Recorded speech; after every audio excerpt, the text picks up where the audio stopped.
ஆந்திராவின் ஸ்ரீகாக்குளம் மாவட்டம் காசிபுக்க வெங்கடேஸ்வரா கோயிலில் ஒரே நேரத்தில் 25,000 பக்தர்கள் குவிந்த நிலையில் கூட்ட நெரிசலில் சிக்கி 12 பேர் உயிரிழந்திருக்கிறார்கள். கூடுதல் தகவல்களை செய்தியாளர் புஷ்பராஜிடம் கேட்கலாம்.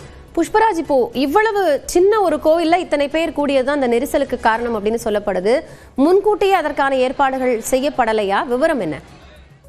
காயத்ரி, ஆந்திர மாநிலம் ஸ்ரீகாக்குளம் அருகே காசிபுக்கா வெங்கடேஸ்வர சுவாமி என்ற கோயிலான ஒரு சிறிய வெங்கடேஸ்வர சுவாமி கோவில் உள்ளது.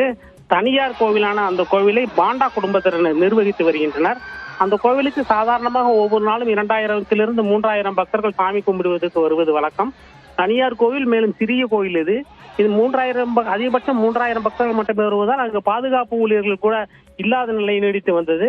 ஆனால் இன்று தெலுங்கு கார்த்திகை மாதம் இது. எனவே கார்த்திகை மாத ஏகாதசி தினமான வெங்கடேஸ்வர சுவாமியை தரிசிக்க ஒரே நேரத்தில் 28,000க்கும் அதிகமான பக்தர்கள், அதாவது 8 மடங்கு வழக்கமான பக்தர்கள் எண்ணிக்கையை விட 8 மடங்கு அதிக பக்தர்கள் வந்திருந்தனர். இதனால் கோவிலுக்குள் அந்த வரிசையில் செல்லும் போது பக்தர்களிடையே கூட்ட நெரிசல் ஏற்பட்டு குறிப்பாக பெண் பக்தர்கள் கீழே விழுந்து விட்டனர். அப்போது ஏற்பட்ட கூட்ட நெரிசலில் தப்பிக்க நினைத்த சிலர் அவர்களை கீழே விழுந்தவர்கள் மிதித்து விட்ட நிலையில் ஏராளமான காயமடைந்து விட்டனர். அவர்களில் 12 பேர் இதுவரை மரணமடைந்தது உறுதி செய்யப்பட்டுள்ள நிலையில் மேலும் 10க்கும் மேற்பட்டோர் கடுமையாக பாதிக்கப்பட்டு மருத்துவமனையில் சிகிச்சை பெற்று வருகின்றனர். இந்த சம்பவம் மற்றும் வழக்கு பதிவு செய்துள்ள போலீசார் விசாரணையை துவக்கியுள்ளனர். காயத்ரி, நன்றி புஷ்பராஜ் விவரங்களுக்காக.